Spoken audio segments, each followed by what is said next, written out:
لکه دغه عظیمه لار چې دی نو دته بنده شوه. اوس الله نیولې دی مثال په طور باندې په ګناه کبیره کې نیولې دی الله پاک. خو محبوب کریم علیه الصلاۃ والسلام دا هغه څه کېږي، دا هغه شفیع جوړېږي. شفاعتي لأهل الكبائر من امتی، زما شفاعت چې دی دا د اهل کبایرو دپاره دی د امت زمان. زما په امت کې چې کوم لوی ګناهونه کوونکي دي د هغې دپاره زما شفاعت دی. نو الله نیولې دی په هغې باندې الله نیسي، خو محبوب علیه السلام یې د شفاعت په ذریعه خلاصوي. نو الله غواړي چې خلاص کړي، خو دې دی چې مصطفی علیه السلام نه غواړي چې خدایه زما دی امتی، زما دی امت قرآن پرېښی. شکایت یې وکړو. اوس الله به وایي چې ختم پې چې راځئ نو بس بیا دوه ځایونه دي، یو جنت دی یو دوزخ دی، جنت او دوزخ. نو بس ظاهره خبره ده چا چې په دې پیغام باندې غور کړی دی، چا چې دا پیغام خپل کړی دی، نو یقینا هغه انسانان چې دی هغه د الله دوستان دي او هغه به الله رب العزت ته محبوب دي او هغه به چې دی د هغې دپاره دقه جنت دی. هغه چې متقیان شو ان للمتقین مفازا وحدائق واعناب وکواعب اترابا وکأسا دهاقا. او چې دغه نه نو مقابل کې بیا جهنم دی. نو الله دې کې موږ تاسو ټول ساتي. د دې وجې نه چې دی نو دا تفسیر د قرآن، ترجمه د قرآن باندې ځان سړی پوهه کي، نو په دې کې چې څه دي نو په هغې پوهه شو. اوس مونځ په دې کې دی، مونځ به کوي ځکه چې الناس اعداء لما جهلوا راغلی دی. نو اوس چې قرآن کې څه دي دی په جاهل دی نو بس د هغې دشمن دی. د قرآن دشمن دا خلک چې دا دشمني د قرآن کې ولې کوي، دا خلک چې د محبوب کریم علیه السلام دشمنان ګرځېدی ولې دی؟ ځکه چې هغه مقوله ورته متوجه شوله چې یاره الناس اعداء لما جهلوا، د څه نه چې سړی ناواقفه وي د هغې دشمني. دې وجې نه چې دی تاسو ګورئ الحاد ته وګوره، کفر و شرک ته وګوره، بدعاتو ته وګوره. نو د دې نه معلومه دا شوله چې نبي اسلام فرمایي چې ستفترق امتي على 73 فرقة كلهم في النار الا واحده. دا پته ولګېده چې په دغه 3 کې دا یوه فرقه چې دا جنتي فرقه ده، نو دا په دې پیغام باندې دی عمل کړی دی، دا پیغام خپل کړی دی. او دغه نورو ټول چې کوم دي نو دی دشمني کړې ده. غرض دا دی دشمني دا کړې چې څوک د توسل نه منکر دي، څوک د عذاب قبر نه منکر دي، څوک چې کوم دی مثال په تو د باس بعد الموت نه منکر دي. علی هذا القیاس داسې پسې ځه. نو دا ترجمه ده او تفسیر دا الحمدلله په دې ورځو کې تقریبا ډېرو ځایونو کې دا هغه کېږي، د دې اهتمام کېږي. خدا به چې دی دا هغه چا نه به دا تفسیر او دا ترجمه کوو کم خلق چې مثال په طور باندې د اسلافو په طریقه باندې د تفسیر او ترجمه او د دې چې کوم دی نو هغه ایضاح کوي. اوس نو به تاسو ته وي یا د دې ترجمه داسې کوي چې هغه مثال په طور باندې د عصمت د انبیاو پکې نه پامالیږي. د باری تعالی چې کوم دی نو پکې هغه حتی کو توهین طرف ته وړونکې ترجمه نه وي. لکه بالفرض تاسو ته ووایم و یو سړی دی د دې وجې نه دا علما کرام دې دپاره وایي چې یاره کم از کم داسې علوم داسې دي چې دې باندې به دې پوهې. 14 علوم تقریبا یادوي، خو په هغې کې دې صرف هم دی او په هغې کې نحو هم ده، په هغې کې مثال په طور باندې اصول فقه هم ده که نه. داسې پسې لاړ شه معانیو کلامو دا ټول. نو غرض مې دا دی چې اوس په دغې باندې ورته پته نه وي نو لکه مثال دلته کې راغی دا څونه اهمه مسله ده چې ان الله علی کل شیء قدیر. ان الله علی کل شیء قدیر. اوس په دې ځای کې چې دی نو مثال په طور باندې دی د عقایدو د علم کلام او دغه نه خبر نه دی. د دې بس وایي الله تعالی په هر څیز باندې قادر دی. دا ترجمه به خامخا کوي او تا ته به دا وایي چې وګورې دلته کې علی کل شیء راغلی دی، علی کل شیء راغلی دی. دا علی کل دا کل چې دی سور د څه دی؟ د موجبې کلیې دی که نه، په هر څه باندې. ته به ووایې چې هلکه دا خو عجیبه غونته ده، خو چې تا کله ترجمه دی تفسیر دی د داسې علماو سره کړي چې هغوی ته په دې پوهه کړي چې هلکه هر کل چې دی نو دا خو دغه نه دی که نه، کل خو کل بویه. کله دا کل چې دی دا کل حقیقي وي او کله دا کل اضافي وي. او که ته وایې چې نه مونږ به د قرآن نه قرآن باندې پوهېدل پکار دي، د قرآن نه په قرآن باندې شته دی. ابراهیم علیه السلام مبارک طرف څه وایي؟ وایي ته داسې کار وکړه چې څلور مرغان ونیسه، څلور مرغان، بیا ثم جعل على كل جبل منهن جزء دی، على كل جبل. پوه شو؟ دې ځای کې به یو اعتراض بل هم کېږي، علی کل شیء راغلی دی. علی کل شیء چې دی دا شی نکره ده، او نکره چې کله یعنی کله چې دا کل مضاف شي نکرې ته نو دا بیا څه کوي؟ بیا به عموم پیدا کوي. نو ته به وایې چې دغه ځای کې علی کل جبلین دی، دا جبل هم چې دی نو نکره ده. دې خبره پوه شو که نه؟ هغه ځای ته لاس به یو غشي دوه کاره وکړه. وی بھئی علی کل جبلین راغلی دی. اوس د دنیا هر یو غر باندې خو ابراهیم علیه السلام د هغې نه ټوکړه نه دی ایښو دی، هر غر باندې څلور غرونه ګیر چاپېر مفسرینو چې ذکر کړي. نو دغه دی وګوره کل هم شته، چې دغه ځای کې کل قرآن کې راغلی دی، ولته به داسې ترجمه او داسې تفسیر به کوي. دې ځای کې هم دقه تفسیر ولې هلکه ولې کوو؟ نو ځکه چې د الله رب العزت چې دی په شان کې دغه رانشي، یعنې د الله رب العزت چې کوم دی د قدرت تعلق د ممتنعاتو سره رانشي. غرض دا دی د ممتنعاتو سره، ځکه د الله رب العزت د قدرت تعلق چې دی نو دا د څه سره وي؟ دا د ممکناتو سره وي، د ممتنعاتو سره نشته. دې وجې نه چې دی نو تاسو به وایئ ان الله علی کل شیء قدیر، ان الله علی کل ممکن قدیر، په هر ممکن څیز باندې قدرت لرونکی دی. او دا بیا چې دی دا تا یو دروازه چې دی په یو ځای کې دی لومړنۍ سپاره کې دا ایت راغلی دی ان الله علی کل شیء قدیر راغلی. اوس ته دلته کې داسې وکړو تا ته چې دی ځان دې پوهه کړو، لویه دروازه تا ته قرآن عظیم الشان کې یعنی د الله رب العزت د قدرت د هغې د تعلق پته درته په دې لومړنۍ سپاره کې ولګېدله. اوس ته هر ځای کې چې دا راځي اوس دغه ټیک ده. او په دې پسې تاسو ته زه یو مشهوره چې دی نو هغه واقعه ذکر کړم چې د الله رب العزت د قدرت تعلق چې دی نو دا ممتنعاتو سره نه دی بلکې دا د ممتنعاتو سره وي. نو د هغې هغې کې دام راځي چې ګورې د امکان کذب مسلم چې دی نو تا ته مخې ته راله چې بس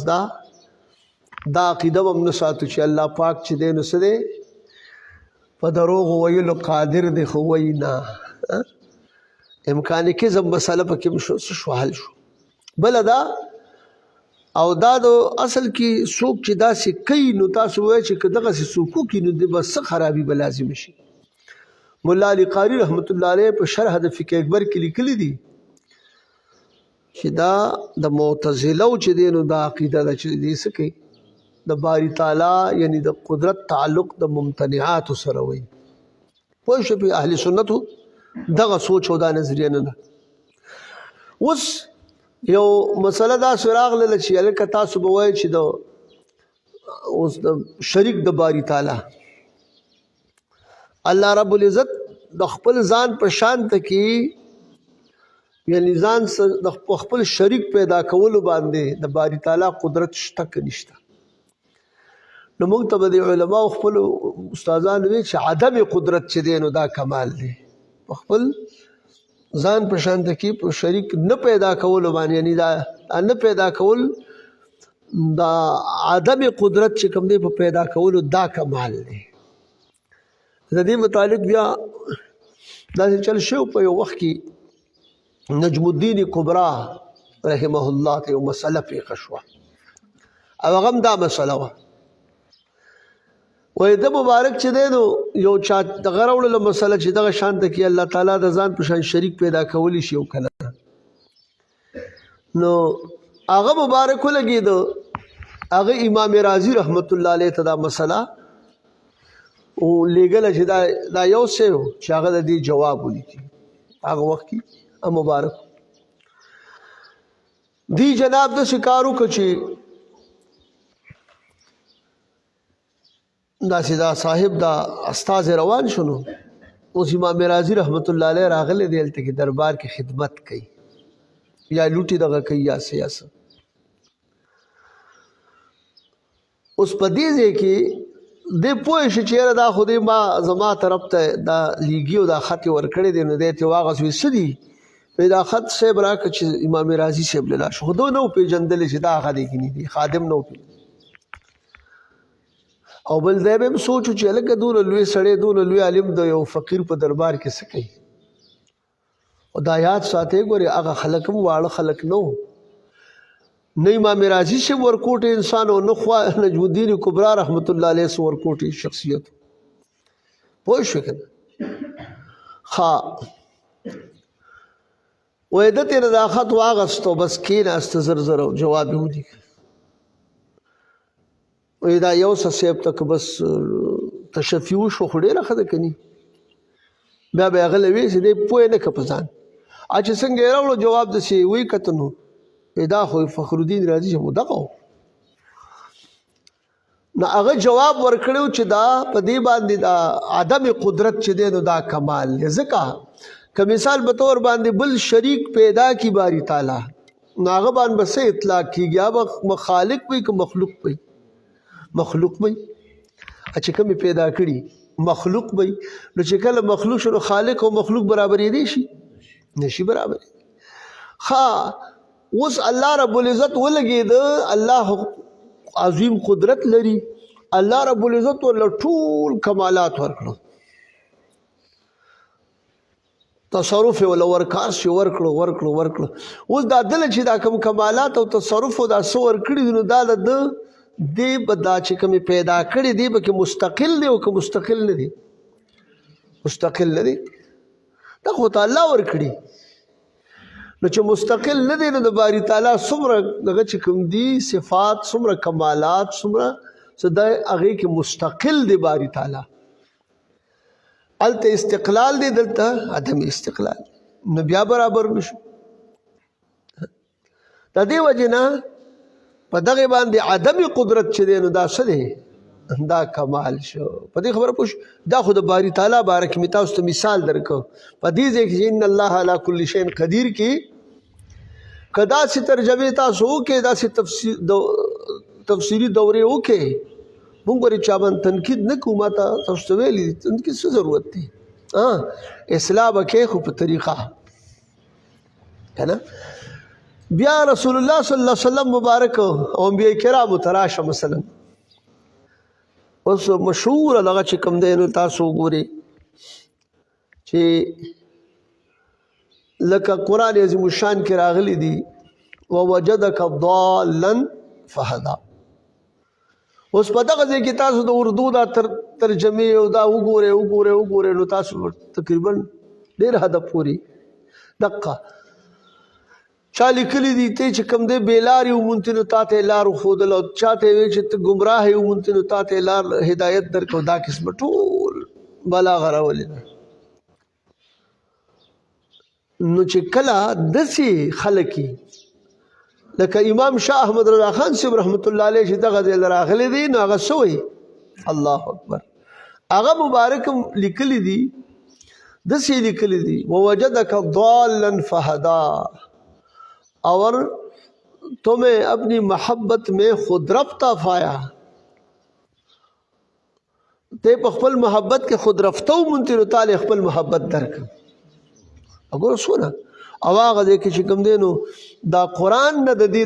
دا ترجمه د قرآن نه کړې ده دا هغې چې دی د ځانه نه ده کړې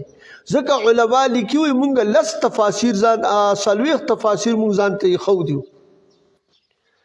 نو د اعلی حضرت صاحب دا ترجمه چې ده څلوېښتو تفاسیرو سره دا بالکل موافق ختلې ده نچوړ د هغې بالکل داسې اوس ته به وایې چې دا ضلال چې دی نو دا خو د دې معنا خو دغه ده چې یعنې علیاذ بالله ګمراهي ومن یضلله فلا هادي له دغه ځای کې به څه وایي موږ وایي دغه ځای کې ځان له خبره ده خو په قرآن عظیم الشان کې آیا دغه دوال ټکي چې دی نو د دې چې ته دغه معنا شته دی دا چې موږ یې کومه کوو چې مثلا د محبت په معنا نو قرآن کې بل ځای راځي سورة یوسف کې انک لفی ضلالک القدیم وایي ته د بنیامین چې کوم دی نو د حضرت یوسف علیه السلام مبارک په هغه زوړ محبت کې ته هلته کې د ضلال معنا محبت دلته کې چې راوړله نو ته به وایې چې دغسې وکړه خو لفظ معنی یې کړې ده که نه نو دوی په دې کې څه دي نه په دې کې شته عصمت محبوب کریم صلی الله علیه وسلم مبارک انبیاء کرام دا د اهل سنت و جماعت عقیده ده چې قبل البعثت او بعد البعثت دا د گناه کبیره او صغیره نه چې دي نو دا څه دي مبارکان پاک دي دا معصومین دي نو کله چې ورته نسبت او بیا نسبت هم چاته امام الانبیاء صلی الله علیه وسلم مبارک ته وکړي نو بیا به په نورو سټیشنو باندې څنګه ته بریک په بیا څنګه ووایي چې محبوب علیه السلام معاف نه کړي په دې خبره پوه شوې که نه ها لکه بعضې خلکو داسې هم لیکلي دي چې علیه بالله ابراهیم علیه السلام باندې چې کوم دی نو دغه د کفر شرک غلبه وه داسې قسمه عبارات هم لیکلي نو دې ځای کې ما تاسو ته ووایي چې کله چې د عاشقانو کله چې د اسلافو په دغه پسې سړی ځي نو هغه چې نچون راوالې نو یې اعلی حضرت صاحب مونږ ته مخې ته داسې کېښود چې دا بهرحال ګوره دا خبره یاد ساتئ یو حقه خبره چې هر چا لیکلې ده زموږ په سر و چشم ده غلطه خبره چې هر چا لیکلې ده هغه به مونږ نه قبلو هغه غلطه دی په دې خبره پوه شو که نه خذ ما صفا دع ما قدر خذ ما صفا دع ما قدر او بل مونږ به چې دی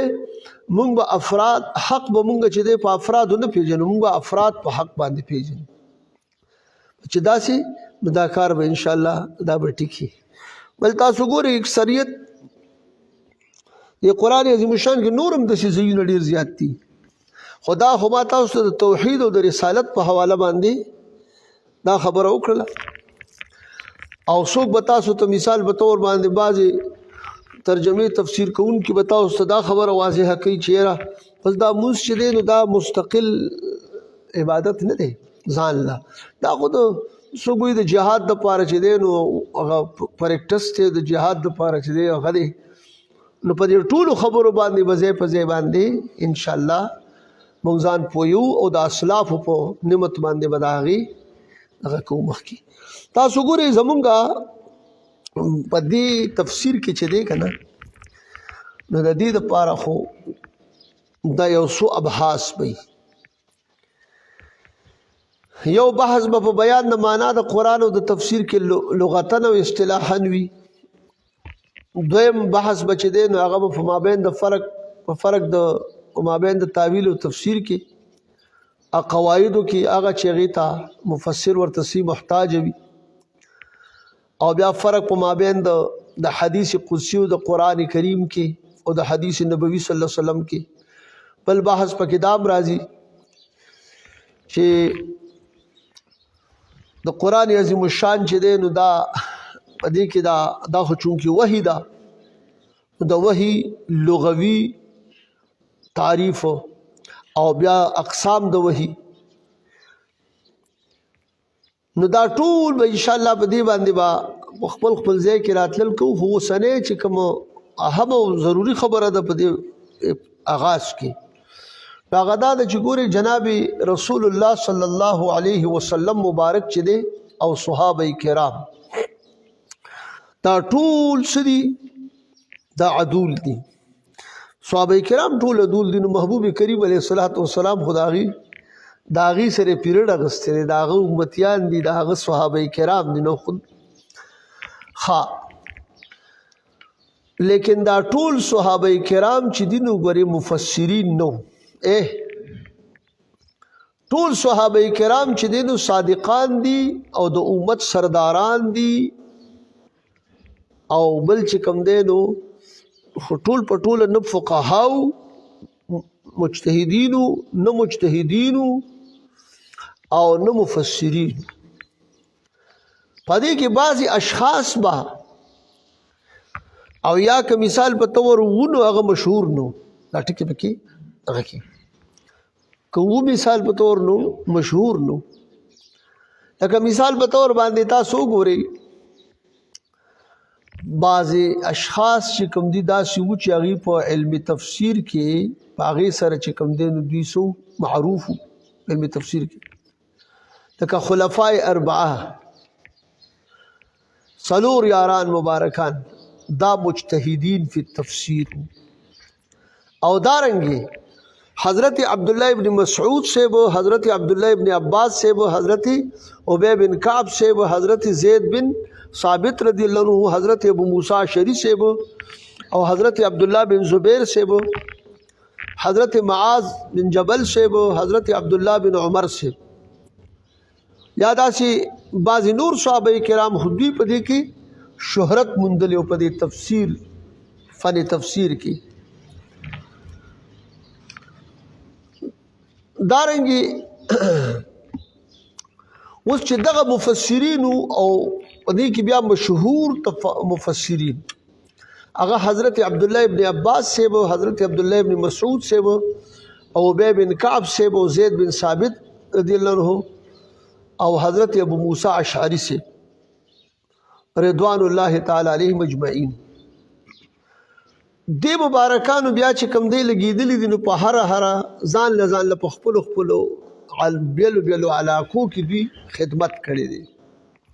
څه یې کړی دی؟ خدمت یې کړی دی د هغې شاګردانو. بیا لکه تاسو وګورئ په هغې کې د هغې بیا خپل شاګردانو په تابعینو کې اوس تاسو ګورئ حضرت عبداللہ ابن عباس رضی اللہ عنہ مبارک چې بیا په دې مفسرینو کې ډېر زیات مشهور او ډېر ثقه او ډېر عمده دی و نو دا په مکه معظمه کې د خدمت کړی دی، درس یې کړی دی. په حرم شریف کې د قرآن کریم درس کړی دی. نو دې کې زما دوه مقصد دي. یو مقصد مې پکې دا دی چې د قرآن عظیم الشان درس چې دی نو دا کول دا هم د مبارک سنتو کې را روان دي. او بله دا خبره ده چې د دوی شاګردانو څوک دي نو په مشهورو شاګردانو دي کې لکه امام مجاهد صاحب دی، حضرت سعید بن جبیر صاحب دی او حضرت اکرمہ رحمه الله دی. دا اکرمه دو دی خواه یو دا که اکرمه یا اکرمه خدا اکرمه بیا زیاد تقا دی خواه نو دا دو دی. یو دا حضرت عبداللہ ابن عباس سے آزاد کرده غلام دی او یو اکرمه چی دی دا بن ابی جهل دی، دا ابو جهل سوی اکرمه یو دی. دی بیا چې کوم دی رستو دو فاطمه کې دی رستو بیا د ایمان راوړلی و اکرمه بن ابی جهل. او دغه صاحب چې دی نو دا خود د حضرت عبداللہ ابن عباس صاحب چې دی آزاد کړی مو خدا د شاګردو په تفسیر کې.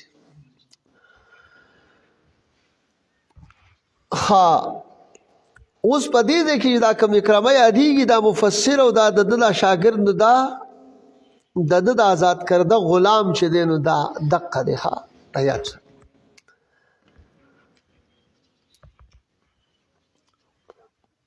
اوس تاسو ګورئ او دا چې دی نو په مفسرینو کې بیا ګورئ دا په تابعینو کې دا بیا ډېر لوی مقام لري په تفسیر کې حضرت اکرمه سي او بل چې کوم دی نو دی امام طاووس رحمه الله او عطا بن ابي رباح رحمه الله دام د دې په شاګردانو کې حضرت عبدالله ابن عباس مبارک چې کوم دی په مکه معظمه کې ډیر شاګردانو خو په دغه تابعینو کې دغه اشخاصو اصل خو ډیر درس کې ډیر خلک کې ناست خو په تابعینو کې خبره حضرت ابی بن کعب رضی الله عنه په مدینه منوره کې د قران عظیم الشان درس کو ګوره دا خبر را لکنه مکه معظمه کې او مدینه منوره کې ابی بن کعب سے دا چې د مدینه منوره کې بلا شاګردانو زید بن اسلم رحمه الله او بل شاګرد ابو العالیه سیبو او محمد بن کعب قرزی رحمه الله دا مشهور شاګردان او حضرت اوس د په دغه کې وګورئ تاسو د ابی بن کعب رضی الله عنه په دغه کې بیا چې کومه زیات مشهور نو هغه ابی دغه دی یعنی یو زید بن اسلم دی رحمه الله او بل ابو العالیه سیب دی بل محمد بن کعب قرزی دی دا ډېر مشهور اشخاصو او پدې کې دا زید بن اسلم سیب چې دی دا بیا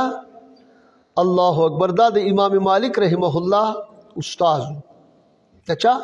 د امام مالک رحمت الله علیه امام مالک رحمه الله د مبارک نه درس قرآن د کړه دی او د تینا اغستل دی اخذ دی کړه حضرت عبد الله ابن مسعود رضی الله عنه مبارک مشهور شاګردان معروف د مبارک چې کوم دی نو دو په عراق کې زیات درس د په عراق کې کړی دی عبد الله ابن مسعود سے د مبارک په عراق کې چې کله درس کو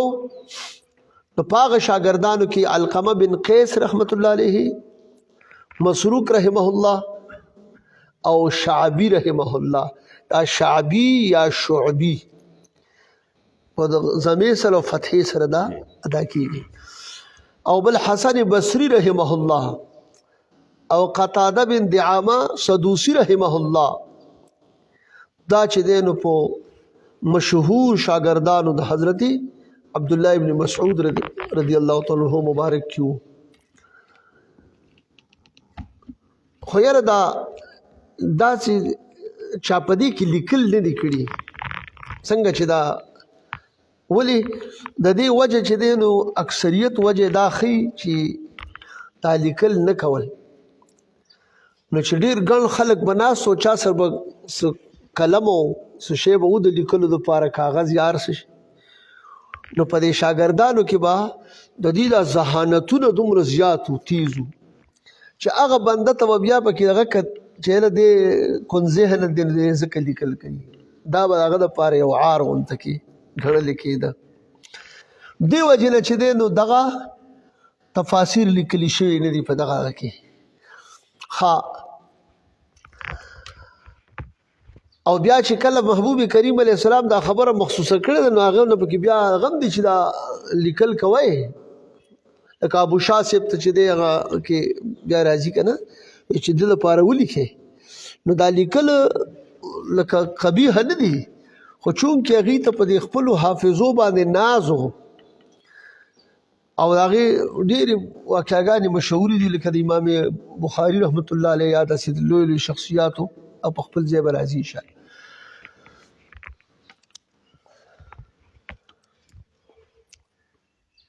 اوس تاسو وګورئ که څوک دا وایي دا تفسیر ابن عباس رضی الله عنه مبارک دا تفسیر ابن عباس یا تفسیر ابن مسعود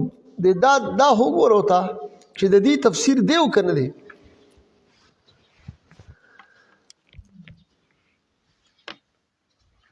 نو دا تفسیر چې دی دا دی په خپله نه دی لیکلی دا په وروستو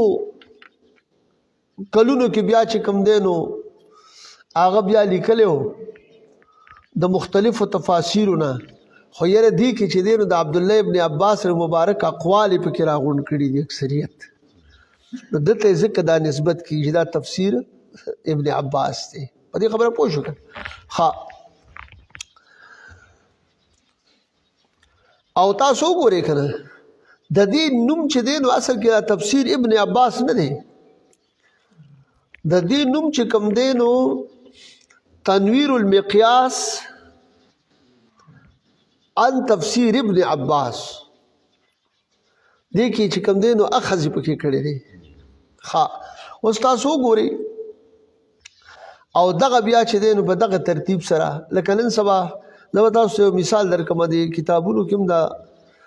ازفادات فلان او ازفادات فلان او بس هغه ته منسوب کی لکه د انوار الباری شرح د بخاری تاسو وګورئ د سید احمد رضا بجنوري صاحب چې هغه هغه لیکل نو دا د دې شاه نورشاه کشمیری صاحب دغه د تقریر دی هغې لیکلی دی هغه به د بخاري شریف چې کوم تقریر کو په اردو کې هغه پکې خپله ویلي یو ځای کې وایي دا فیض دغه چې کوم دی فیض الباری وایي دا فیض الباری چې دی کې څه تسامحات شته دی ځکه چې هغه به اردو کې وي دو په عربی کې لیکل او دا ما چې کوم دغه لیکلی دی انوار الباری نو وایي دې کې هغه نشته ځکه چې څنګه هغې ووی نو ما به هغه شان اردو کې لیکه نو دا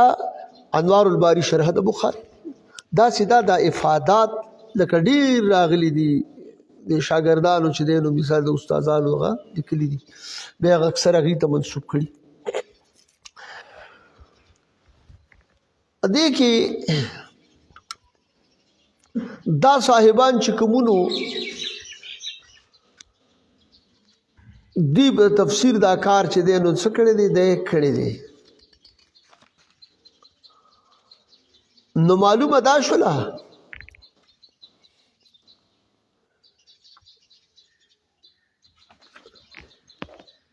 چې کم سړی په دې د قرآن عظیم الشان دا تفسیر کوي که نه نو دا ورکوټ کار نه دی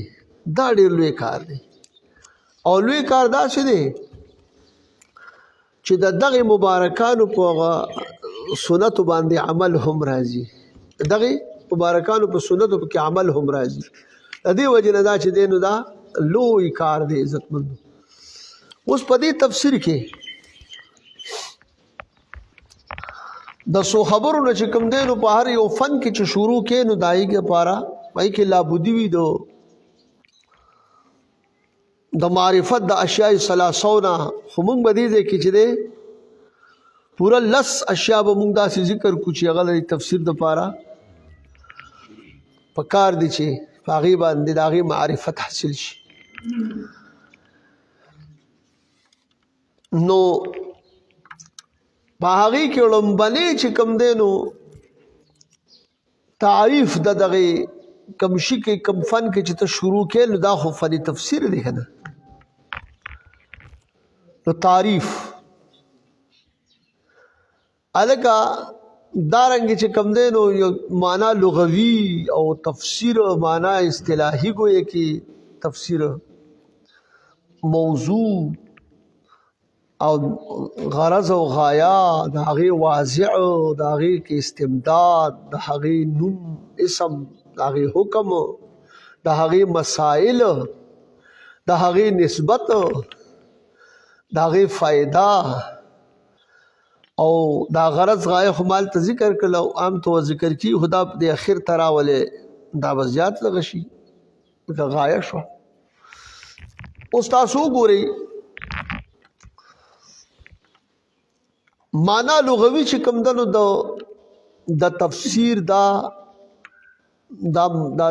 تفسیر ماخوذ دی د فسر نه او فسر په معنا ده کشف سره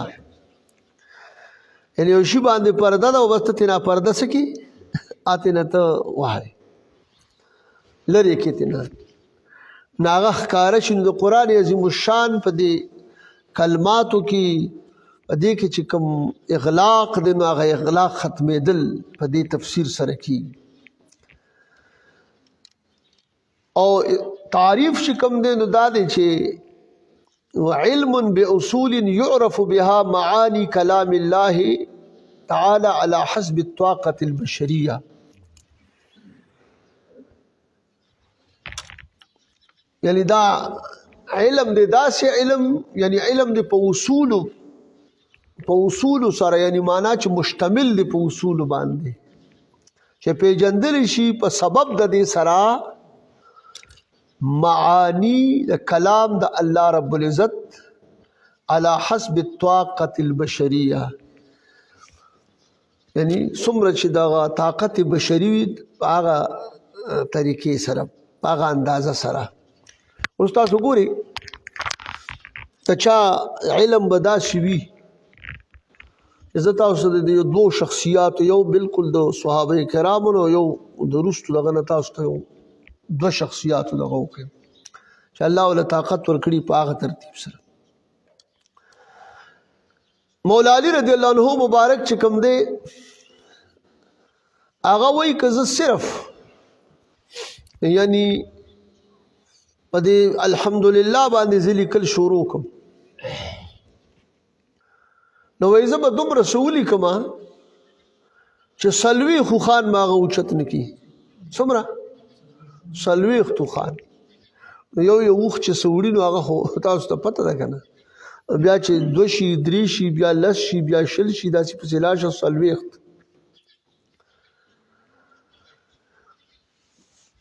ځکه هغه یو خبره کړې ده او په نظم په صورت کې کړې ده، وایي جمیع العلم فی القرآن لیکن تقاصر عنه افهام الرجال. هلکه وایي د قرآن عظیم الشان کې هر څه شته دی،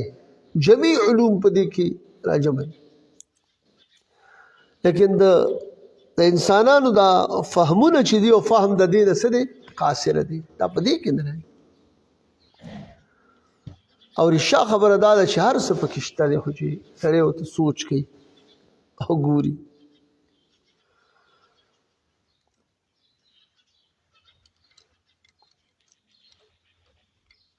یو پیرا باباجي صاحب زمونږه مفتی شایسته ګل صاحب رحمت الله علیه، هغه روانو یو سړی دی، یو پادری دی، هغه تقریر کوي خلکو ته دغه کوي لګیا دی، د هغې کار څه دی خو بس خپل دغه ثابتولو په اسلام باندې رد، دا د هغې بنیادي دغه دی. وایي دي دا مسلمانان وایي چې خلکو ته چې دی لګیا دي، وایي چې قرآن کې هر څه شته. نو په قرآن کې دي ما ته اوس د ریل ګاډي دغه وښي، دا ریل ګاډي پکې شته، ګوره دا پکې شته. نو باباجي رحمت الله هغه وایي زه تېرېدم داسې دا خبره چې ده وکړه، نو ما په غوږو شو، نو مې چېرې دا خو دنیا خلک ولاړ دي، دا په دې لارو کې چې دا مداریان نو په دې مداریانو ته خو ډېر خلک ودرېږي که نه، دا یاد ساتئ مداریانو ته ډېر خلک ولاړ. ما ته اکثر خلک وایي هلکه وایي دا مړه ته پلاني ځای ته وګوره، دونه دنیا طالبانو ته ناست دي، پلاني ځای کې دومره زمونږ دا خو په شمار باندې مثال زمونږ یو استاد صاحب هغه به خبره کوله، دې به نه خفه کېږي، یو دی خو د کمال دی، یو دی خو د کار دی. خلک وایي 100 دی عمر خو یو دی ممره، نو دې کې چل شته که نه. هغه علامه عبدالقیوم صاحب به دا خبره کوله موږ ته چې په دې پسې به نه ځئ، ګورې تاسو کل دې ته لاړ شئ چې ته مرداره پرته ده، نو په هغې کې دا ګنده خړي به چې دی په کتو به ورته ستړي شي، دا څومره ګڼ پرې راجمع دي، دا غونځېږي دا، او چې باغ ته لاړ شي نو بورا به پکې یا یوي یا به دوی، نو څه به وشي دا ګلونه ټیک نه دي، چې دا بوراګان پکې یا دوه دي یا یو دی، او هغه مرداره ګینې ټیک ته ښه ده، ځکه دا دونه ګنده خړي وي دې پسې ونه ځئ. د دې وجې نه چې دی دا یاد ساتئ چې مداري لګي نو مداري ته به خلک ډېري. اوس تاسو هسې په دې باندې لږ سوچ وکړئ چې ولې ورته دا خلک ډېري، دا نفس او شیطان ورته راجمع کړي دي چې راغونډ کړي ورته. ولې هلکه ته راشه که نه ودرېږې ته واوره، د نفس او شیطان په دې کې څه ده چې دوی ورته راجمع، غرض دا چې مونځ ته قضا شي، هغه ډېر اهم موقع ته نه خطا کړي، دی اوس ولاړې یو نه بله خبره بل نه بله خبره. نو ما تاسو ته ویلې که نه آیا دا کله د شیطان او د نفس کار پکې کېږي دا ټنګ ټکور دا پروګرامونه چې وي څومره دنیا دا حجره ورته داسې ډکه ولاړې او داسې ګیر چاپېره او سمه هغوی او چې کله میلاد شریف یا چې ته د وعظ موقع نو ډېر کم خلک او اکثر پکې مړه وي دي مولیانو هم خلکو غوږونه وخوړه بیا چې دی نو بس پروګرام به یو دا وه بیا د 12 بجو پورې به چې دی نو دا به غږېږي مثال نه داسې مه وایې دغې پسې به نه ځو دلته به چې دی نو تاسو وګورئ مولا علي صاحب مبارک وفرمیل چې که دا زه لیکل شروع کړم نو دومره څه به ولیکم پې فاتحه باندې چې څلوېښت خوخان به یو نسي هر څه پکې دي نو چې کله هغه پادري دا خبره وکړله نو باباجي صاحب راواپس شه پسې که نه نو دی ورته وایي تاسو ووي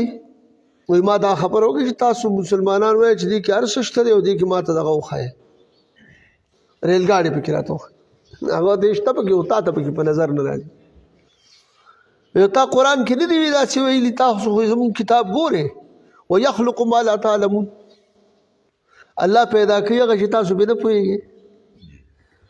پر ریل باندې ته پوهېدې چې په دونه وړه پاټلۍ باندې به چې دی دونه بلا روانې نه پوهېدې اوس دا دې الله پیدا داسې چې کومه خبره وایي دې کې شته خو یاره هغه غواړي مخ غواړي علم غواړي تزکیه د نفس غواړي چې ورته دغه شي هغه حاصل شي بل په وروستو وخت کې امام شاه احمد الله خان صاحب رحمه الله هغه چې کوم دی نو ویره که ما صرف په دې بسم الله شروع کړه که نه په لیکلو وایي زه به پرې دومره څه ولیکم چې زما زندګي به ختمه شي خو دا به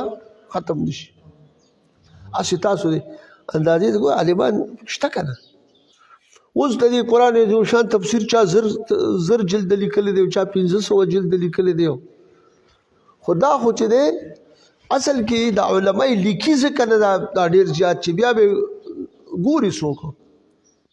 د هغې وایي چې راشه ضروري ترې راغونډ کړې په دې خبره پوه شوې که نه ښه دې وجې نه چې دی علی حسب الطاقة البشریه مې تاسو ته ویلې چې دا چا څومره پرواز دی بس هغه امره چې دی نو دنیایي ني د قرآن عظیم الشان داسې بحر عمیق دی چې څوک څومره غوطهزن دی نو امره پکې ته ملغلرې را وباسي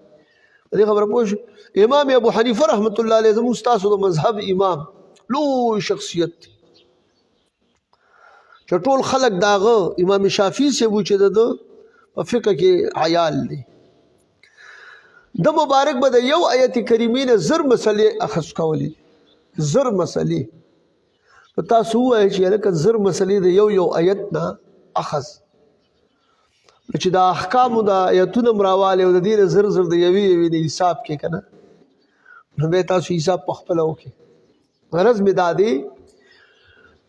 او دا به څه بس تدبر به یې کوو سوچ به فکر به یې کوو په دې کې لګیا بیا به خپلو شاګردانو ته هغه مخې ته کېښودې دا مې استنباط کړې دا مې استنباط کړې دا مې استنباط کړې دا مې استنباط کړې هغوی به وبه یې کتل نو د چا به هغه چې کوم علت به د کوم دغه د حکم دپاره و چې د چا به کوم خوښ شو نو به دا هلکه دا د امام ابو یوسف صاحب قول دی دا قول به دغه و به هغه واغستو امام محمد صاحب هغه قول واغست چې هغه ته به پکې کوم علت ډېر قوي ښکاره کېده د هغه په ونس امام ظفر صاحب وغیره ټولو داسې خو هغه مبارک ورته سوي الله اکبر ګورې دا وړه خبره نه ده وی که تاسو د احادیث صحیحو نه خلاف زما په دې کې احادیث صحیحو نه په کې خلاف بیا موند نو دا په دیوال باندې ولې یعنی معنی بیا ما اخلئ خو معلومه دا شوله چې قاضي ابو یوسف صاحب غونته شخصیت پکې په دیوال نه دی ایښتلی امام محمد صاحب غونته شخصیت پکې په دیوال نه دی ایښتلی امام ظفر صاحب غونته شخصیات پکې په دیوال نه دی ایښتلی نو معلومه دا شوله چې په دې فقه شریفه کې داسې مسله نشته دی د هغې په استنباطاتو کې چې هغه په دیوال د ایشتلو قابل وي. ولې؟ ځکه چې هغه عین د قرآن او د سنت سره موافق وه. ځکه تاسو مونږ ته دا د اصول فقه کې دا خبره راځي، ولې دا قیاس چې کوم دی نو دا به علی معتبر وي او علی به دا دلیل وي چې کله دا یعنی د دې استناد قرآن او سنت ته وي. اوس که داسې نه نو ګوره بیا به نه منظور. ښه حیات ساتئ، بیا به قبول نه. اوس د ځان یې پکې هغه کړي. نو امام ابو حنیفه رحمت الله علیه دې مبارکانو چې کوم د قرآن عظیم الشان د یو آیت نه زر مسلې اخذ کول، نو دا د دې پروازو هغه موتیان یې ترې څه کړي دي، یې ترې ایستلي. على حسب الطاقة البشرية. اوس د دې موضوع چې کوم ده نو آیات القرآن من حيث فهم معانیها، د قرآن عظیم الشان آیتونه دي د حیثیت د فهم د معانیونه. آیتونه د قرآن عظیم الشان چې د دې د معانیو فهم د حیثیت چې دا یعنی دا معانی د دې وپېژندلی شي. نو آیتونه د قرآن موضوع ده. هلکه د دې واضعین څوک دي؟ نو الراسخون فی العلم من عهد النبي صلى الله عليه وسلم إلى ها هنا على التحقيق كما شهد الله بذلك. والراسخون في العلم يقولون آية كريمة ذكنا نراسخون في العلم. د دې نه معلومه ده چې دا څومره د صحابه کرامو کې دا مفسرین دي نو دا ټول راسخین فی العلم دي. دا مفسرین دي، واضعین د دې دي. استمداد چې دی نو په دې کې من الکتاب والسنة والآثار او والفصحاء من العرب العرباء. په دې کې استمداد چې کوم دی د کتاب الله نه او د رسول الله علیه السلام مبارک د سنتونه او د آثارونه او د اقوالو د فصحا او بلغونه، هغې نه پکې استمداد. اوس تاسو ګورئ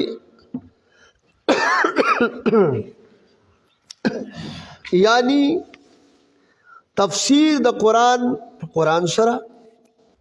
تفسیر د قرآن په سنت د رسول الله صلی مبارک سره، او تفسیر چې کوم دی نو د قرآن عظیم الشان د فصحا او بلغاو په دغه سره، یعنی آثار سره او په فصحا او بلغاو په اقوال سره. دا آثار چې دا د صحابه کرامو هغه اقوال شوخه. استاد زه یو خبره وکم، دا سنت چې دی من الکتاب والسنت،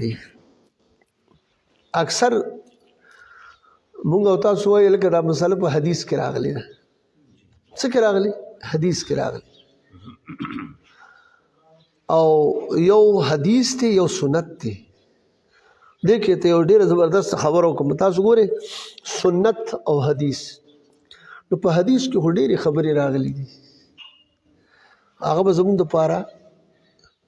راه عمل به نه وي. او چې اطلاق د سنتو پرې راغی بس بیا ډېر دغه بیا څه شی دی دا زموږ دپاره بیا چې دی نو یعنې د هدایت لپاره عظیمې لارې دي. لکه زه تاسو ته مثال په طور باندې نبی کریم علیه الصلاة والسلام په ولاړه اوبه څښلي دي، سنتو ته ویلی شي؟ سنت هغه سنت خو په ناسته دي، په ناسته باندې اوبه څښلي. نبی علیه السلام په ولاړه باندې یو ډیران باندې تېرېدلي شو، هغه ډیران یې په بولو باندې موت ورکړی دي په ولاړه دغه پې. نو حدیث خو دی او سنت څه دي؟ په ناسته باندې. داسې دې ټکو ته تاسو وګورئ، دا داسې په دې حدیثو مبارکو کې ډېرو ځایونو کې شته. چلته به پکې حدیث وي، لکه مثال په طور باندې په دې عباداتو کې هم داسې هغه چې کله به سنت وي. لکه بله شپه ما یو ځای کې مثال ورکو، ګورئ رسول الله علیه السلام مبارک چې دي نو په دې نامه نه بر هم لاسیخي دي، د سینې د پاسه هم لاسیخي دي، او لاسونه ارسال هم کړی دي. حدیث شته. خو صحابه سوی ان من السنة وضع اليدين تحت السرة. ورته احناف دې دغه ته ګورې کنه چې ان من السنة راټینګ کړی دي حدیثو کې خوشتا. لکه مثال په تور باندې د اشارې دغه به واخلو، حدیث د اشارې شته دی، حدیثو کې شته، خو صاحب ترتیب څنګه دی سنت نو فقهاو بیا هغه ذکر کړي دي. په دې خبره پوه شئ که نه؟ نو دغه سنت هغه دی چې هغې له عام رواج ورکړي په هغه وخت کې د صحابه کرامو د نبي علیه الصلاة والسلام په معمولاتو کې. او نو داسې به ووایو چې هر حدیث چې کوم دی نو دا سنت نه دی، او هر سنت حدیث دی، دا پکې هغه نسبت دی. بل استمداد چې کوم دی نو پکې د دغې څلورو څیزونو نه د کتاب الله، سنت رسول الله صلی او د آثارو او د فصحاو بلغاو چې کوم دی نو د اقوال. بزرګه د دې اسم علم التفسیر حکم د دې الوجوب الکفایی، وجوب کفایی. هغه په هغه کلی کې چې دی نو چا زده کړ، دغه کلی کې چا زده کړی دی، هلته چا زده کړی دی، مثال که نه خیال به دی د نورو هغه ذمه پې فارغېږي. خو ولې دا به مطلب دا اخلو چې هلکه فرض کفایي دي جو بس اوس مونږ ترې مبرا یو. نه، زه دا خبره ډېره کوم زه یم کله کله یو شی چې دی نو دغه وجوب به کفایي، فرض کفایي وي، سنت کفایي وي. مثال په طور باندې لکه فرض کفایي کې جنازه راواخله، خو که تا وکړه نو ثواب درته څونه ملایږي؟ که دې وکړه نو ثواب درته په جنازه درته د قیرات یو قیرات ملاویږي د احد د غره مره. او دفن کې حصہ اخیستل ګوره اوس ته هلته کې د حصه واخیستله نو بل قیرات میلاو شو، نو قیراتین شو، جبلین عظیمین ستا په دې عملنامه کې ولیکلی شو. وړه خبره نه ده. ښه بل چې دی نو تاسو وګورئ دا وجوب کفایي. اوس که یو سړی د مثال په طور باندې د دا وکړو نو څومره لوی فضیلت حاصل کړ، او چې وی نه که نو ذمه خو به فارغه شي، خو ثواب او دغه نه محرومه شه که نه شه، دې نه محرومه شه. لکه مونږ مثال په طور باندې د بچو باندې حفظونه کوو، علمونه پې ولیکو چې دا فضایلو ته دغه شي شامل شي، دا ورته حاصل شي. او بله دا چې کوم دی مثال په طور لکه سنت کفایي که اعتکاف شو په محله کې یو کس وکړه د نور ذمه فارغه شو، خو که چاته یې وکړه نو فایده به څونه حاصله شي. یوازې ذمه فارغېدل خو نه دی که نه، لکه جنازه تا وکړله داسې دا نور نو هغه دغه حاصلول دي، هغه مقامات، مراتب، اجور حاصلول، دا یو زبردست شی دی. ځکه چې دی نه بس بیا به چې دی نو بس هر یو سړی به چې دی منجمد پاتې شي چې داسې د هر یو دغه ته فرض کفایي ته پړه جنازې ته حاجت نشته، هلکه دغه ته حاجت نشته پکې، هلکه د سنت اعتکاف ته داسې چې کولی شي نو کول پکار دي. ځکه دا د دارالعمل نه وروسته بیا نه کېږي. مسائل د دې بزرګانو قضایاه من حیث الامر والنهي والموعظه الى غیر ذلك، مسائل د دې چې کوم دی امر او نهي د دې قضایا حیثیت د امر نه د نهي نه چې دا کول دي د نه منع کېدل دي. او دا چې کوم دی مثال په طور باندې دا وعظ دی، قصص، امثال وغیره، دا ټول د دې څه دي د هغه مسائل دي. اصل کې امر او نهي کوم باندې چې الله حکم کړی دی چې دا کوئ، لکه 500 آیتونه د احکاماتو هغې کې چې کوم احکام دي کومو نه منع کېدو باندې دا انسان چې دی نو ماموره دی. نسبت د دې دا دی چې انه افضل العلوم، علوم الشرعیه چې دا په دې علومو کې افضل علوم دي، افضل د علومو نه دي. څه شي دا علمي تفسیر په ټولو علومو کې افضل. بلکې زه به دا ووایم چې دا نور د دې دپاره په منزله د څه دي؟ د خوادمو دي. دا د دې علم خدمت کوي. ما یو دغه کته یو کتاب به کته بیګانو اکثر باغی کې دا کړي چې لکه د صرف د همیر نه راواله صرف او نحو دغه چې منطق او کنه دا تکمله دا معقولات دي. دا نیر دا ټول چې کوم دي پکې سراواله دا صرف او نحو منطق او کنه هيئت او فلسفه او فلانه ډیګري اوس د دقه پوری سړی لګیا دي او بس په ټول عمر کې سړی بوډا شو خو د دقه نه ونه وته. بازار کدا هر یو فاعل مرفوع دی او هر مفعول چې دی دا منصوب دی او هر دغه دا دی او دا ال ټول مربات او مبنیات او دا پلانې ډیګري په دي هغه کې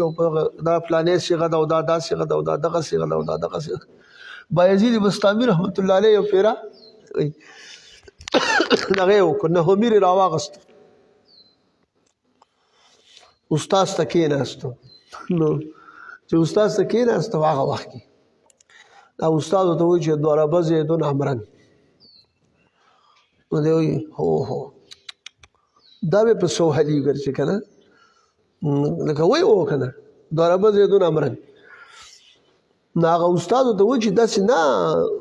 دا خو مثال دی والی نه دی خو دا مثال دی وایي دروغ دی چې داسې لکه چې نه دی والی دلته ته دی والی دی نو دا دروغ شو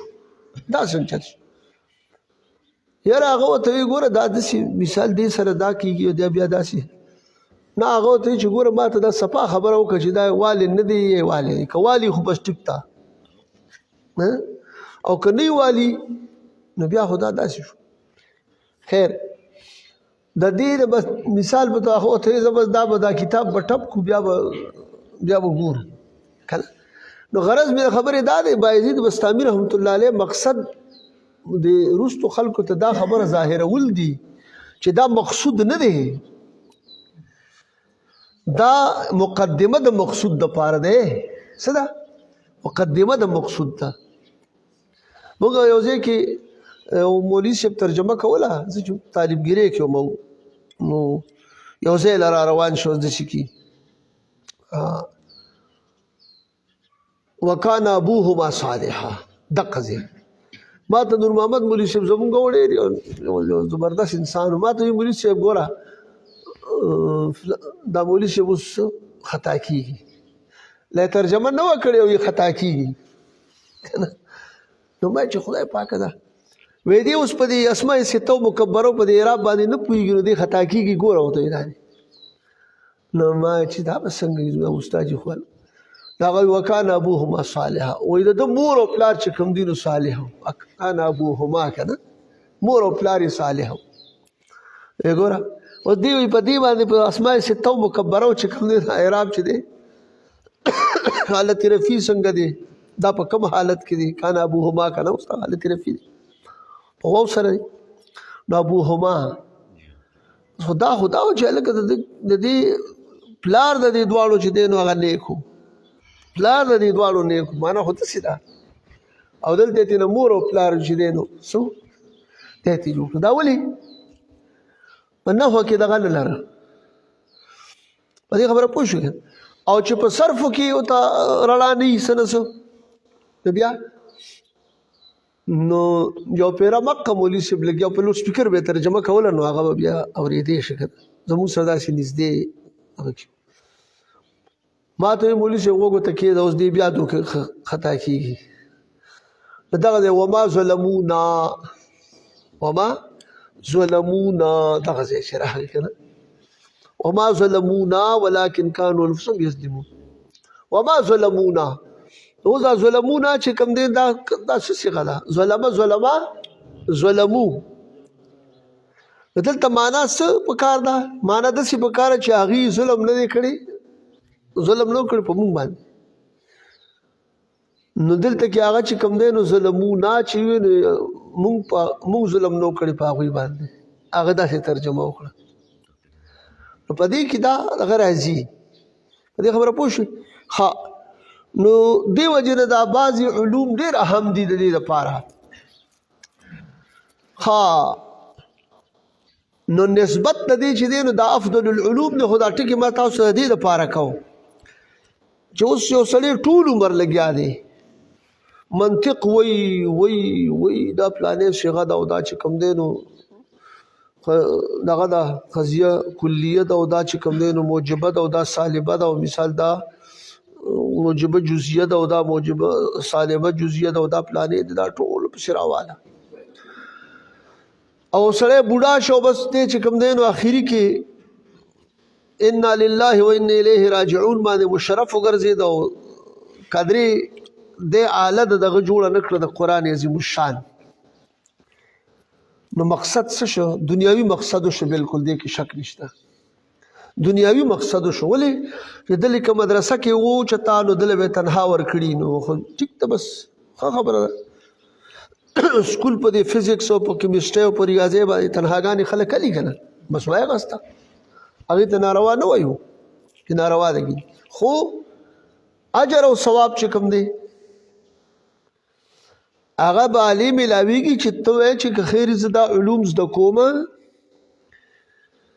دا د خلکو ته ښیمه چې سبا له پې دي د قرآن عظیم الشان خدمت وکړي او دا مقدمه دپاره د دغې ګڼې په دې نیت باندې نو بس بیا ټیک ته بیا به ورته هغه اجرونه او ثوابونه حاصلېږي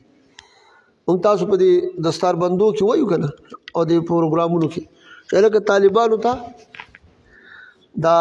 ملائک وزرې غواړي طالبانو ته ملائک وزرې غواړي نو دا طالبان او که طالباتې دي که نارینه دي که زنانې خو دې کې دا هم ګورې نشته چې هلکه اکثر ما ته یو بابا وایي یاره وایي دا خو بس بیا زموږ پکې څه دغه دی دا خو ماشومان واړه چې په سبق لځي مدرسې ته یا جومات ته نو دي ته به غواړي دا پکې هم ګورې نشته چې دا بوډا ته یې نه غواړئ او هلک ته یې غواړئ خو چې د قرآن د علومو دپاره د زده کولو دپاره ځي بس دا او د هغې دپاره یو وخت هم مقرر نه دی بس چې په کوم ځای کې صحیح د علم دین تحصیل کیږي قرآن د علوم زده کړه کیږي بس هغه که مشر دی که کشر دی که نارینه ده که زنانه ده خو زنانه طالبات دا به په هغه خپل دغه کیږي په هغه خپل پرده د هغه ټولو خبرو اهتمام به پکې دې خبره پوه شو ځکه چې که د پردې اهتمام پکې نه وي نو ګورې هغې باندې بیا لعنت ورېږي دا یاد ساتئ چې لعنت ورېږي د رحمت ملایکې هلته د سره ځي نه نو دې وجې نه چې دی نو دا د دې دا نسبت ډېر قوي دی چې دا ټول علوم څه دي دا د دې خوادمو کې دي د دغې نه په دې کې کار اخیستې کېږي اول د دې فایده لکه نو وفائدته المعرفة بمعاني كلام الله على الوجه الأكمل معرفت یعنی معرفت په معانیو د کلام د الله رب العزت على الوجه الاكمل په اکمل وجه سره د کلام عظیم الشان هغه معانی پیجندل معرفت پاغي باندې اوس دې کې به تاسو ته خبر وکم اکثر عالمان چې وي د علم ظاهر د هغې ته خو چې هغه څومره پورې ذهن دغه کوي کار کوي لګیا دی خو همره ورته هغه خپل څه شی حاصلېږي خو د ملا علي قاري رحمت الله علیه یو خبره ذکر کړې ده ځکه چې علم یو د شریعت دی یو علم د طریقت دی نو چې کله د شریعت او طریقت دواړه علوم حاصل شي ومن جمع بینهما فقد تحققا چې دغه په مقام باندې مشرف شي د تحققا او دغه ته ورسیږي نو بیا کار کیږي لکه چې یو چې دی مثال په طور باندې علم ظاهري کړی دی نو د اوس وارث رسول الله علیه السلام مبارک نه دی. وارث به هغه چې هغه د علم ظاهر یعنی د علم شریعت او د طریقت دواړه چې دی نو حاصل کړي. دغه ته غریب ویل کېږي. امام رباني رحمت الله علیه په دې باندې ډېر بحث کړی دی. اوس وایي ملا علي قاري رحمت الله علیه مبارک ذکر کوي چې د مرقات شرح د مشکات و یو عالم و هغه یو بزرګ ته لاړه، یو ولی د الله رب العزت ته لاړه، نو هغه ته چې دی نو کېناستو کله چې او هغه د نقشبندي شریفې و وایي ذکر اذکار یې شروع کړو، نو د پیر صاحب ورته په هغې کې د وظیفې کې دی ورته ووایي چې ته به قرآن عظیم الشان تلاوت او د هغې درس او د حدیثو درس دا به بالکل موقوف کی چې زه درته ووایم نو بیا به یې کې نو خو عالم او چې د دې مطالعې او د دې کتاب او د دې درس خوند چا واغستو نو هغه بیا خو لکه زه تاسو ته مثال درکړم یو سړی ښه مونځګزار دی بیا چې مونځ ټیم ته لاړ شي او مونځ ونه کړي نو څونه بېچینی داسې دا کتابونو دا مطالعه او دا هغه چې دی ګورې دا یاد ساتي. دې نه به ځان بې پروا کوئ نه، په ورځ کې کم از کم ځان له ټیم مقرر کړئ چې دونه وخت به زه مطالعه کوم. مختلفو کتابونو کې خپل درسي کتابونه، خپل چې دی د دې نه علاوه کتابونه، نو هغه یې پرې موقوف کړه. مولوي صاحب سره غم نه چې پروردګاره دی را سره څه وکړو. لکه ظاهره خبره ده اکثر ذهن کې دا خبره راځي که نه یې مړه وي دا پیران په خلکو باندې وګورئ قرآن یې پې دغه کړه، وګورئ درس یې پې بند کړه، وګورئ د حدیثو درس بس وی دا دغه کړه. خو چې کله دی روان دی قلب او روح او سر او خفي اخفا خو چې نفسي لطیفې ته ورسېدل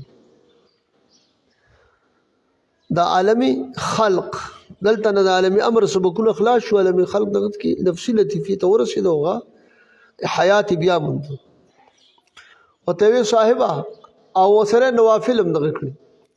ورته وی زه اوس چې کوم دی نو قرآن عظیم الشان راواخله چې راوایغستو او دا چې نظر یې پرې واچو نو بیا هغه ته چې دی نو په دغه کې 80,000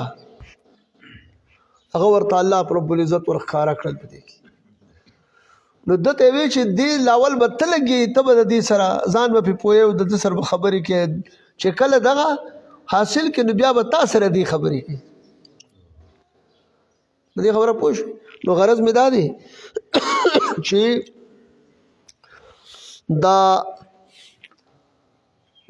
معرفت د معانیو د کلام د الله رب. امام غزالی رحمت الله علیه فرمایلی چې دا علوم چې دي نو دا د پاکې سینې ته په خپله راځي. کله چې وي سړی څلوېښت ورځې ځان باندې لږه لوږه تنده تېره کړي دغه نو وي دا سینه چې پاکه شي نو په دې باندې نو دا په څه باندې راځي ګورې دا په ذکر اذکار سره راځي، دا تزکیه کېږي، په عباداتو سره کېږي پوه شو که نه تقوا سره. نو بیا معرفت د معنیو د کلام برازي علی الوجه الاکمل په اکمل وجه سره چې دی په دې تفسیر کې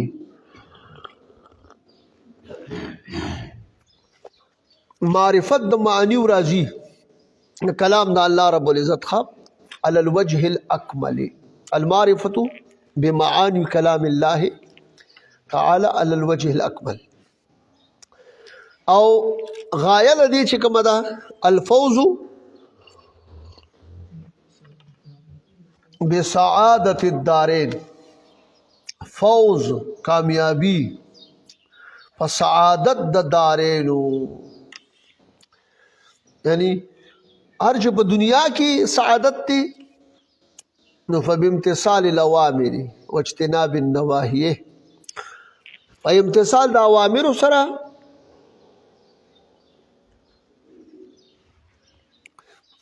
چې دی به اوامر چې به هغه باندې به راتلل کوي او اجتناب به د نواهیو نه کوي، ځان به ساتي. او هر چې په آخرت کې دی سعادت د دارینو دي کنه فبالجنة ونعیمها نو په جنت سره او په نعمتونو د جنت سره ادوانه چې راځي لکه تاسو ګورئ کنه دې کې په دنیا کې چې کوم دی نو دا سعادت دی چې سړی په وخت باندې مونځ وکړي مال کې زکات مثال په طور باندې فرض دی غور کی حج په فرض حج ادا کی روزي میاشت روزه ونیسي حقوق الله حقوق العباد چې دی نو هغه ادا کی ها نو د په دنیا کې دا سعادت چې دی حاصل کړ دا ورته آسان هم شي توفیق هم ملو شي او په آخرت کې بیا نو لکه څنګه چې راځي حدیث مبارک کې چې یقال له اقرا ورقي یا اقرا ورتقي لولا او خیجا لکه چې په دې قرآن عظیم الشان کې څومره آیتونه دي 6,600 نو په دې آیتونو په اندازه باندې په جنت کې مراتب او مقامات الله پیدا کړي نو بس دې چې کوم دې څومره پورې د قرآن عظیم الشان کې یادي په دې به رواني په بره وخیږي لوله او خیجه اخرنی منزل ته چې دی بس هغه تلاوت لوستل بند کړي وقه به د اخرنی منزل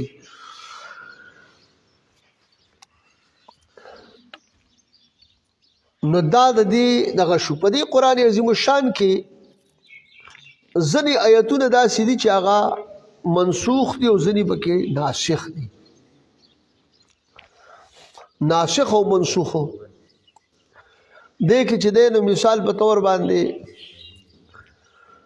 یو حصہ یعنی دا څلور حصو باندې تقسیم دی ښه څلورو اقسامو باندې دا منقسم دي چې یو داسې صورتونه چې په هغې کې ناسخ او منسوخ دواړه دي هغه چې کوم دی نو 25 صورتونه دي بل قسم چې هغې کې صرف منسوخ دي ناسخ پکې نشته مثلا هغه 40 صورته دي بل دریم قسم دا چې صرف ناسخ پکې شته منسوخ پکې نشته هغه 6 صورتونه دي او یو داسې قسم چې هغې کې نه پکې ناسخ شته او نه پکې منسوخ شته هغه 43 صورتونه دي او دا چې کوم دی نو دا سلسله د ناسخ منسوخ وغیره یعنی دا چې ګورې نو اکثریت د څلورمې اخرنۍ حصې نه چې کوم دی نو څو په هغې کې بیا دا ډېر زیات چې دی نو راغلي دي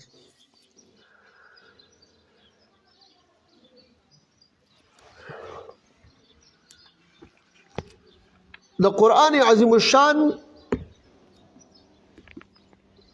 پدې کې مضامین چې کوم دي کنه مضامین لولوی مضامین د دې مبارک هغه صورت د دې قرآن عظیم الشان لوی مضامین هغه شپږ دي څومره شپږ یو توحید دی یو رسالت دی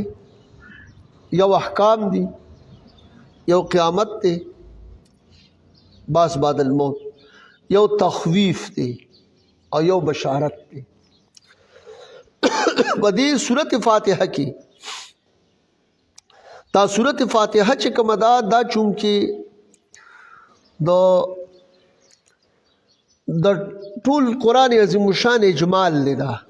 نو ټول قرآن عظیم الشان اجمال دی دا ټول قرآن عظیم الشان د دې بیا تفصیل دی نو دغه مضامین ټول په دې سورت فاتحه کې موجود دي دا شپږ واړه تاسو ګورئ توحید چې کوم دی نو الحمدلله رب العالمین په دې کې اشاره توحید ته ده رسالت صراط الذین انعمت علیہم کی